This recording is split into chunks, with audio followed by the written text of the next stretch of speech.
Welcome back to the Deep Dive. Today, we are taking a necessary, perhaps even existential shortcut straight into the discomfort zone. I think that's the only way to approach this topic, really. It is. Our mission, based on the sources you've shared, is to analyze a profound, widespread, and, let's be honest, often infuriating paradox in ethical discourse. A paradox that was brilliantly dissected by Albert Camus. Exactly. We're talking about that silent condition that infects, it feels like it infects nearly every modern conversation about right and wrong. It does. It's that moment someone opens their mouth to discuss ethics, moral principles, or, societal standards. Yeah. And an invisible, completely impossible requirement just materializes out of thin air. It's the ultimate litmus test. And the question is no longer, what are you saying? But something much more loaded. It becomes, are you perfect yet? That phrase, are you perfect yet? That's the key, isn't it? Because it's not a real question. No, not at all. It's not meant for genuine dialogue or any kind of mutual understanding. It functions as this powerful, silent condition that immediately invalidates the entire ethical message if the messenger shows even the slightest crack. We're talking about any crack. A moment of weakness, some past inconsistency, a personal flaw, a minor indiscretion from years ago. It doesn't matter. And what's so fascinating here, and what Camus diagnosed right away, is that he didn't look at this and see, rigorous ethical standards. No, quite the opposite. He looked at this systemic refusal to listen and concluded that it was not ethics at all. It was, and this is his phrase, fear dressed up as ethics. Wow. That is such a sharp, immediate diagnosis. It shifts the entire conversation away from, moral philosophy and straight into human psychology. It absolutely does. Because that's the intellectual core we need to unpack today. If it's fear, what specifically is being avoided? Is it the fear of being factually wrong, or is it something deeper? It's deeper. It's that existential fear of being held to the same impossible standard that we demand of others. Camus saw this whole mechanism as a means of avoidance, not a genuine search for truth or higher standards. Think about the implications of that. They're huge.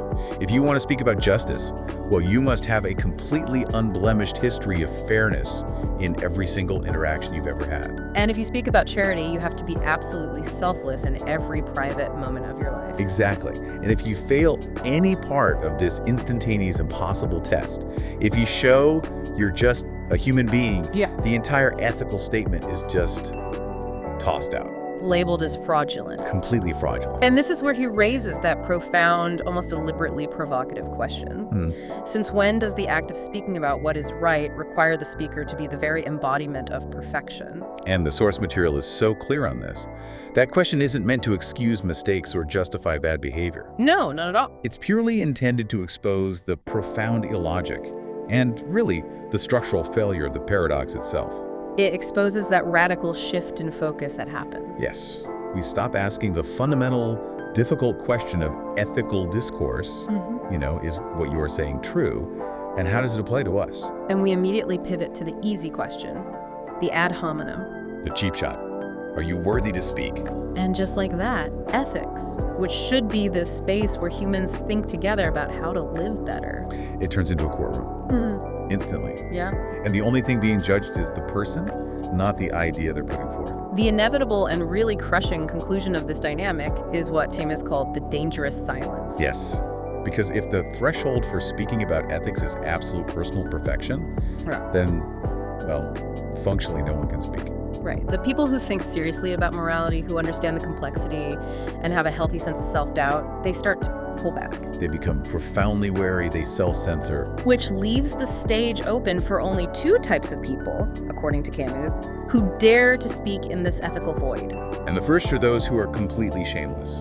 The people who no longer know or care about accountability and are happy to contradict themselves constantly. And the second? Those who pretend they never make mistakes. The ones playing the role of the saint or the moral icon. So that structural failure ensures that we lose the voices that actually grapple with morality as a messy, difficult human problem. The voices of genuine struggle, of growth, of complexity, they're just purged. They are.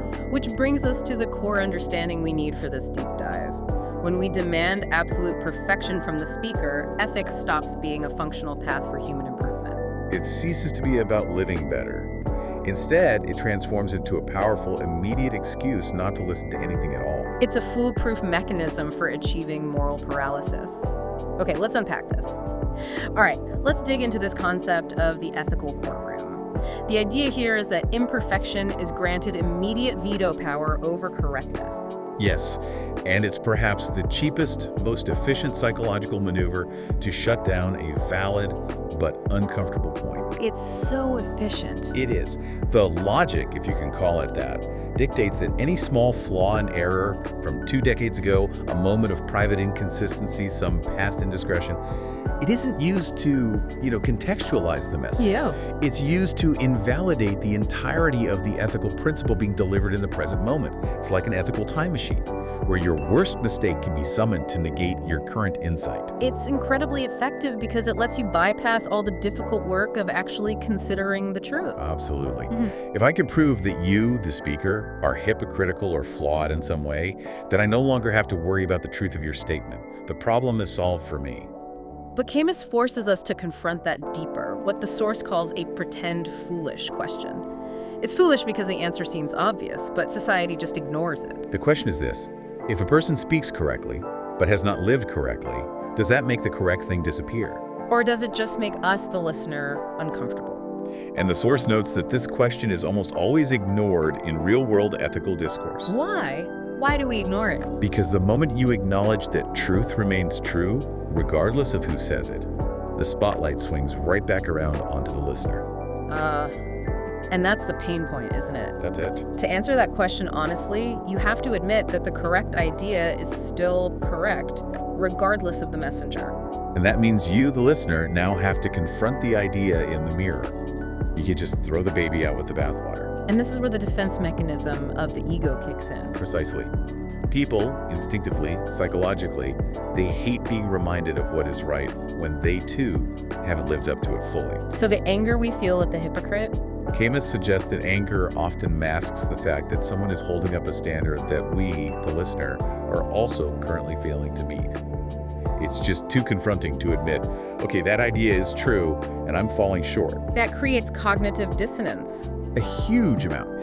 And the mind seeks to resolve it instantly by just attacking the source. And this is where that mirror analogy from the sources is so illustrative. Yes. When someone speaks about ethics, say about financial honesty or relational fidelity, they unintentionally hold up a moral mirror to everyone listening. And if the reflection the listener sees is uncomfortable, if it shows their own failings, their own small compromises, they prefer to attack the image of the speaker, the messenger. Rather than confront the painful content in the mirror itself, which is the message. It is the ultimate flight response, an intellectual dodge. Ethics is immediately moved out of the intellectual domain of self-inquiry. How should we live collectively? And it's thrust into the prosecutorial phase. Exactly. Do you specifically have the right, the moral credentials to say that?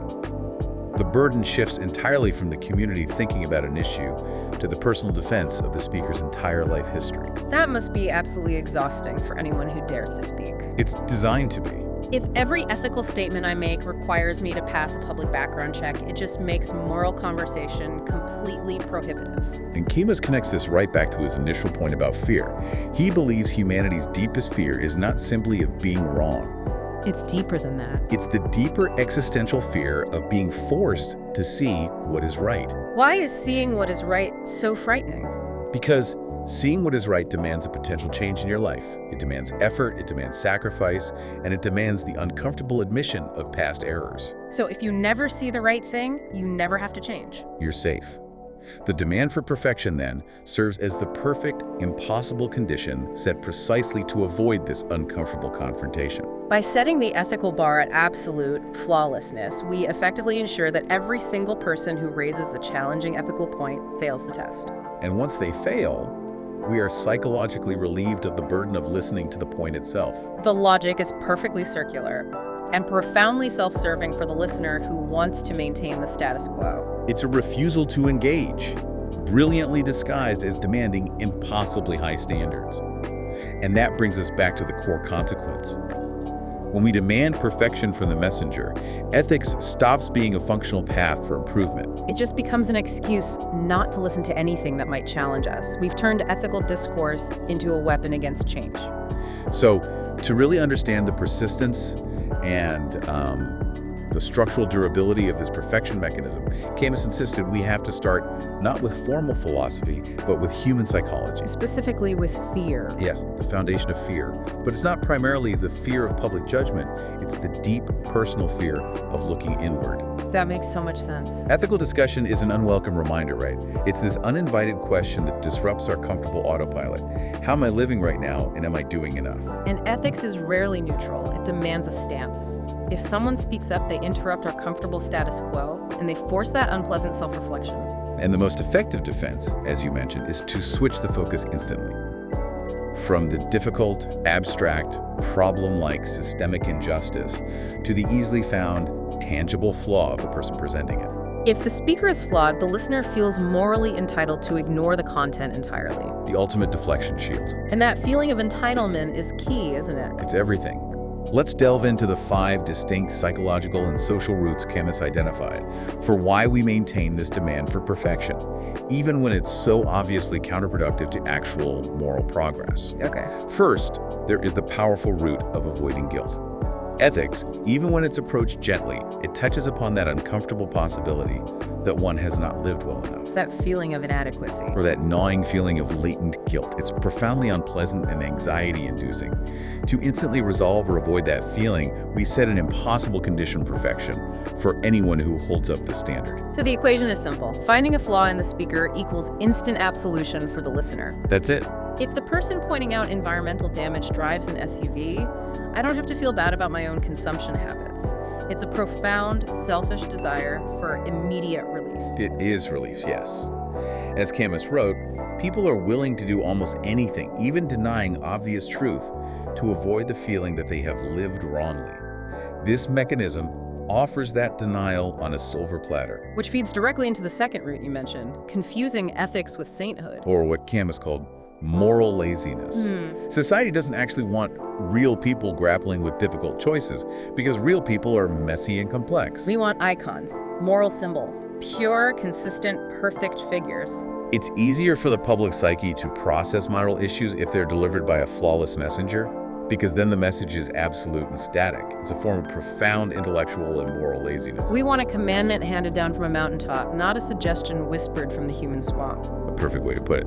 And when that icon inevitably collapses, and they always do, because they're human, we don't have to change anything. We just shrug, confirm our baseline cynicism, and say, see, they're all hypocrites. The demand for a perfect icon just masks a deep-seated unwillingness to change. It's an easy out. If I can't find a perfect, unquestionable saint to listen to, then you're off the hook. Camus suggests this search for the Immaculate Messenger is often a preemptive excuse for inaction. Okay, what's the third root? The desire for false fairness. We're deeply sensitive to injustice, but we misdirect that sensitivity onto the messenger. We demand fairness in the speaker's credentials, saying, if you are wrong or flawed, you shouldn't speak. As if a personal fault can miraculously nullify a correct logical argument. We confuse personal debt with propositional truth. Yes. I wonder if this comes from a subconscious legal mindset where we demand the witness be impeachable. But ethical truth isn't testimony in a courtroom, is it? No. And Camus challenges this directly by asking, can a liar speak the truth? The answer is obviously yes. A broken clock is right twice a day. Exactly. But the logic of perfection denies this simple fact because it removes the comfort of simple, definitive judgment. We prefer the easy dismissal of the liar over the difficult scrutiny of the truth they uttered. Okay, fourth is the fear of loss of moral authority. Right. When someone speaks ethically, especially if they're a newcomer or previously marginalized voice, they don't just offer an opinion. They implicitly threaten the underlying social order of who has the right to speak and who must remain silent. It's about power dynamics. Demanding perfection is a way for the existing established moral authorities, whether they're political, religious, academic leaders, to retain their power and privilege. If others aren't clean enough, the established voices don't have to listen, and their positions remain unchallenged. Camus concluded that many ethical attacks are not genuine attempts to seek better morality. They're ruthless battles for the right to silence others, a territorial defense. Exactly. And finally, the fifth root, confusing speaking and living. We make the faulty assumption that speaking about ethics means claiming to be absolutely ethical. But Camus separates these two things. Explicitly, speaking about it is an intellectual or propositional act, the articulation of an ideal. Living ethically is an unfinished, messy, ongoing journey that involves constant failure and correction. When we mix them, every moral statement is instantly perceived as boasting, a claim of superiority. Which automatically triggers fault-finding and attack because nobody likes being preached to. If we could just separate the two, if we recognize that articulating an ethical principle is an intellectual offering, not a claim of superior character, then the whole perfection mechanism would fall apart. but the structure requires us to believe it's boasting, because that makes it easier to dismiss. So these roots lead us directly into how this thing actually operates, the covert mechanisms of silencing. Yes, the social engineering tactics we use to shut down uncomfortable dialogue. Let's start with the first, reversing responsibility. This is where the focus shifts from, is this true, to, Does the speaker deserve to speak? It's a sleight of hand. The conversation ends instantly with that rhetorical weapon. Who are you to judge? and the listener avoids the painful self-reflection by forcing the speaker into an immediate defense of their own life. Camus calls this a form of soft violence because it entirely bypasses logic and strikes directly at the speaker's credibility. It effectively privatizes the public problem. Which leads to the second mechanism, which has huge societal impact, legalized double standards. Think about the incentives this creates. The person who remains silent is allowed to err privately without public consequence. They're safe. But the person who speaks up Is punished instantly and subjected to moral scrutiny. Society effectively forgives silence, but severely punishes articulation and engagement. the implicit message is chilling. Silence keeps you safe. Speaking up invites maximum risk. And that's a primary reason why ethics disappears from the public sphere. The conscientious withdraw because the risk-reward ratio is just profoundly skewed against honesty. The third is weaponizing the past. Any old, small mistake can be resurrected. Camus called this the cruelty of selective memory. It's particularly dangerous because it fundamentally denies the possibility of growth through error. It denies redemption. It suggests that a person's identity is frozen forever in their worst moments. It makes ethical discourse the exclusive domain of those with an impeccably clean and maybe conveniently obscure past. By leveraging this, we essentially punish change. We disincentivize moral evolution. Why try to be better if your past failure guarantees your present argument will be ignored anyway? I see this so clearly in modern life, especially online. It doesn't matter if you've genuinely reformed. That one bad tweet from 2012 is your permanent disqualifying ethical watermark. That is exactly the cruelty Camus warned about, applied globally and instantly. The fourth mechanism is equating speech with judgment. Where this policy is wrong is heard as, I am better than you. Exactly. It's interpreted as an aggressive, personal move, not an intellectual offering.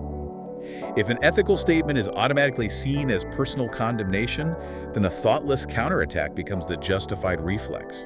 Self-defense trumps engagement every time. And the final covert mechanism is transforming ethics into a purge. Yes, instead of a space for dialogue, ethics becomes a competitive arena for fault-finding, for tearing down opponents, and for gaining that temporary feeling of being on the right side. We demand perfection not because we want universal high standards, but because we want to identify a clear target to attack, and crucially, to avoid becoming the target ourselves. Ethics is reduced to a game of moral elimination. When you look at the big picture, this demand for perfection is fundamentally not about promoting virtue at all. It's about maintaining stasis and avoiding the profound unease that true ethical challenges cause. Now, we have to move to the devastating practical consequences of this. What happens when this pressure to be perfect becomes the default spiritual climate of a society? The sources describe this as a form of internal exile. Internal exile. Conscientious people don't wait for formal censorship from the government. They begin to self-censor. And they're not censoring based on whether what they have to say is true or not. No, they're censoring based on the paralyzing fear of scrutiny. It's moral fatigue. The focus shifts entirely from the potential consequences for the idea like, will the injustice persist, to the guaranteed, highly unpleasant personal consequences for the messenger. So the thoughtful, morally concerned person stops asking, is this right? And starts asking that bitter, tactical question. What flaw in my life will be resurrected and used to invalidate what I say today? Ethical concern instantly becomes this personal, high-stakes risk. It threatens your professional standing, your reputation, your social relationships. It's just an unsustainable weight. And the simplest solution for the self-preservation instinct is to just withdraw completely. And And when all the voices concerned with integrity and nuance withdraw, we get what Camus called the cowardice of the public space. Who fills that vacuum? Well, the voices heard loudest are inevitably not the deepest thinkers or the most morally concerned. It's those least vulnerable to scrutiny, either because they're too powerful to touch or worse. Because they're shameless enough to contradict themselves without any internal sense of obligation. In an environment defined by this absurd standard, shamelessness survives and thrives better than honesty. Because honesty, by its very nature, admits imperfection and thus invites attack. While shamelessness claims moral superiority while having none, and therefore it avoids the critique of hypocrisy entirely, it's a perverse evolutionary mechanism where the morally thick-skinned prevail. This environment then forces genuinely moral people, those who value integrity, into what you might call the hypocrisy trap. Yes, they have to choose between two destructive, unsustainable positions. Option one is complete silence, which breeds internal bitterness, cynicism, and moral paralysis. And option two, Playing the role of the saint, pretending to be flawless, which rapidly leads to profound hypocrisy and inauthenticity. and the tragic realization embedded in this trap is the implied answer to that crucial question. If I'm not allowed to err when speaking about ethics, am I allowed to learn? And the answer the system gives is a resounding no. Wow.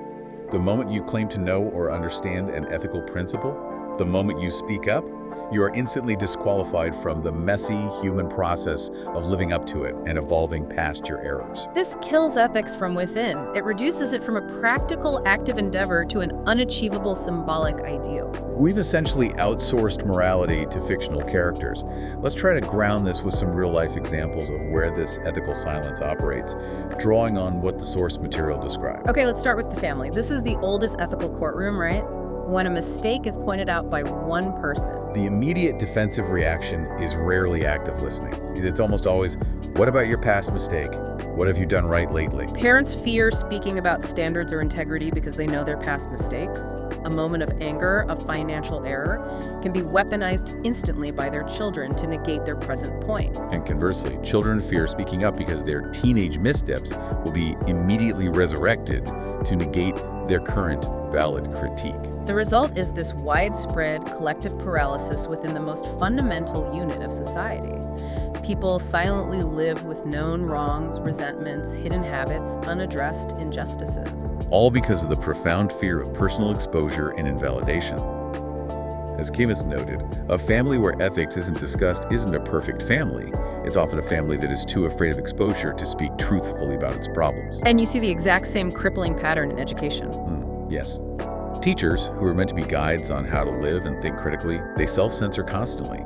They know that a private misstep, often completely unrelated to what they teach, Just a divorce, a controversial political view. can be dug up and used to nullify their entire moral message or their professional standing. And what do the students observe? They quickly learn the dangerous, cynical lesson. Ethics is not for living well or striving for better. It is primarily a tool for fault-finding, for positional warfare, and for avoiding accountability by shifting blame. It teaches them to police the messenger rather than challenge the message. And then, of course, there's social media. The perfect accelerated environment for the perfection mechanism. The platform inherently erases nuance and rewards speed and moral outrage. Logic is irrelevant in the face of emotional reaction. A single, often minor error from the past is a sufficient weapon to instantly destroy the validity of a present argument. Perfection becomes the non-negotiable condition for mere online survival. And the key question here is so telling. Who speaks most loudly and frequently about ethics online? Is it the individual honestly struggling and trying to live better? Or is it the individual actively seeking targets to attack, tear down, and morally eliminate in order to gain status? The system rewards the latter.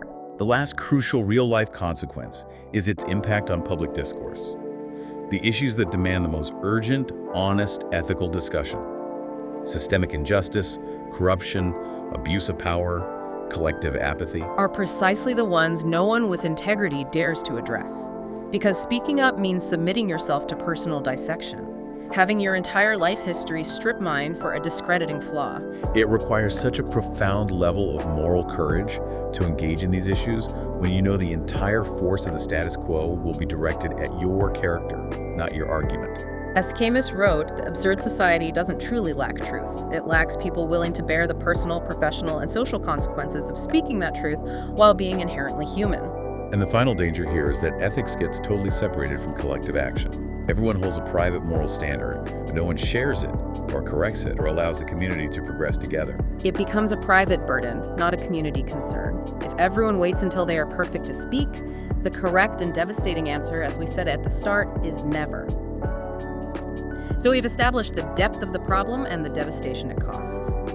Now, let's talk about why this perfection mechanism is so structurally durable, so hard to break. It isn't sustained by overtly malevolent people. That's the key thing to understand. Right, it's sustained by collective convenience and our deep-seated human fears. Fear of judgment, fear of change, fear of losing our moral position, however precarious it is. And that structural durability comes from the fact that it serves a highly convenient function for the listener. It instantly relieves the burden of self-reflection. We ask the cheap, easy question, are you worthy? Instead of the expensive, difficult question. How does this idea apply to me, and what must I change in my own life? It's all about comfort. Camus suggests society doesn't actually reject ethics as a concept. It rejects the profound uneasiness and the painful self-scrutiny that true ethical engagement causes. The perfection mechanism offers a distraction that maintains the comfort of the status quo. Furthermore, this mechanism aligns perfectly with our modern culture of performance and image. We are obsessed with public service and image control. Imperfection isn't a sign of humanity anymore. No, it's a media risk that must be eliminated at all costs. The demand for perfection in the speaker isn't about promoting genuinely virtuous living. It's about demanding a clean, marketable public service. And it creates this sinister illusion of fairness. Since everyone, being human, has flaws, anyone can technically be targeted and silenced. Which makes the system feel egalitarian, because everyone is potentially vulnerable. But in practice, it only protects those who have enough resources to hide their flaws, or, more commonly, those who never say anything meaningful, challenging, or critical in the first place. A society where people are systematically punished for saying what is right simply because their character is imperfect is not a just society. It's a cynical one. And this leads us to caution against the seemingly easy answers. Camus's rejection of false solutions. Okay, I want to challenge this for a moment. We often hear the response that the solution is just total tolerance, right? Mm-hmm. You know, we shouldn't judge anyone, or everyone makes mistakes, so who cares if the speaker is flawed? Judge the content. Why did Camus argue so strongly against that? Doesn't that seem like the most liberating solution? It seems liberating on the surface, but Camus believed this approach doesn't actually liberate ethics. It kills it. It replaces honest, difficult dialogue with empty cynicism and moral paralysis. How so? If we adopt the position of total tolerance and say, who are we to judge about everything, then all moral standards just dissolve. Every statement about ethics is instantly dismissed as just someone else being judgmental, or that's just your opinion. So total tolerance is just the other side of the same coin as demanding perfection. Precisely. Okay. Perfection demands silence through fear. Total tolerance demands silence through indifference. If we can't talk about right and wrong at all, we fall into a state of paralyzing skepticism and apathy, where nothing matters and no improvement is possible. So Camus argued the solution isn't to stop judging, but to judge ideas fairly while acknowledging the human limits of the person speaking. So what is the true path, then? Camus didn't believe in a morally perfect society. He called that an inhuman aspiration. So where does he locate the true ethical promised land? It's found in the individual. The individual who dares to live and speak ethically within an imperfect society, fully aware of their own flaws and the certainty of scrutiny. That is the existential act of quiet rebellion. It is. It's that profound, private decision to stand up for what is right, even when you know you are deeply flawed, and even when you know the social penalty will be severe. You dare to speak the truth even when you're certain of being scrutinized, suspected, and dragged down into the mud. You're not speaking to win an argument or be publicly celebrated as a hero. No. You speak to avoid becoming a betrayer of yourself. The motto shifts entirely. We speak not because we are clean or pure or free of error, which is impossible. We speak because silence makes us dirtier. Exactly. If we wait until we are flawless to speak the truth, which means waiting until death or until we cease to be human, we fail to live an active moral life. We choose complicity. And this path doesn't require playing the victim or engaging in performative public confession, which Camus also distrusted as just social theater. All it requires is what he called minimum honesty. What does that mean? It's the declaration. I am saying this not because I am better than you, but because I too am stuck in this very same human problem, and I feel the moral imperative to try and move forward anyway. That is the key difference between lived ethics and performed ethics. Lived ethics means standing in the swamp of imperfection and pointing to the mud that affects us all, not standing on a pedestal and pointing judgmental fingers at other people. Therefore, the person with the true right to speak about ethics is not the one who never errs. That person doesn't exist. It's the one who does not use their mistakes as an excuse to dodge the fundamental question of right and wrong. They acknowledge their failure, but insist that the standard remains intact, and they must still try to adhere to it. This path is lonely. It is, but it is essential for the health of the collective soul. It requires accepting that the truth does not lose value simply because the speaker is imperfect. We have to commit to the truth itself and dare to live with it, even if we aren't publicly acknowledged as the right person to speak it. So ultimately, we speak not to achieve victory over others or to prove our superiority, but to avoid becoming accomplices to silence. We do not need external validation or perfection to speak the truth. We only need to be honest enough not to use our own human imperfection as an excuse to avoid moral responsibility. That deep, quiet honesty, Camus insisted, is the only prerequisite needed to shatter the paradox of perfection. Hashtag outro. What a heavy but deeply necessary deep dive into the architecture of modern moral failure. It really is. The crucial distinction here seems to be moving ethics away from being a title or a status symbol, which requires the impossibility of perfection to hold, and returning it to what it should be, an unending, messy process of learning, striving, failing, and trying again. And we have to reiterate Camus's cold structural conclusion. This entire mechanism, this toxic demand for perfection, survives because it allows society the comfort of talking around ethics. Without ever having to live with the profound, uncomfortable demands that real ethical engagement imposes, we replace the hard work of self-improvement with the easy satisfaction of tearing down the messenger. So our final provocative thought for you, the learner, is this. Ethics does not die because human beings make mistakes. That's a given. It dies when people collectively believe that only the perfect are allowed to speak about what is right. Speaking out, even while imperfect, is often the last remaining ethical act. So consider this. What is a right idea or injustice that you are currently silent about simply because you fear that your own personal crack, your own past mistake, might be exposed if you dare to speak up? What is the unseen collective cost of your silence? We encourage you to reflect on that question until our next deep dive.